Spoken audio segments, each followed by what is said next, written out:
ladies and gentlemen, today we'll be taking a quick look into Java, and this is how your program should look like, maybe without this command inside of it, and we'll dive straight into it. So I'm using Java main, and let's take a look at this statement right here. If you're a beginner, don't worry, we'll be going over most of the things you're going to need to know to become a Java master.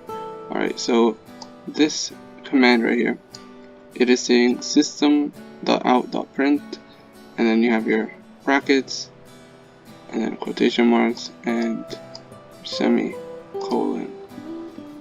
Right, this tells the computer to stop here. This is telling to print whatever is in these. So when I run it, it should run it directly hello. Right, now we can print hello ln, which means line. So it will print it, but in both cases it will be the same. Yet if I made another copy and I set line, they'll be both on separate lines.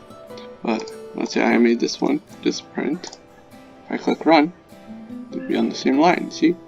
And every character matters. What do I mean every character? I mean every space, every letter, every like this, number, anything matters. So if I put even ln for here, and not for this one, it will still run.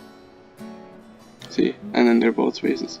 But then if I put something after this, and I don't put ln on this one, that means it's going to be on the same line. And that was just a quick tutorial. Hope you learned something. That's it for now.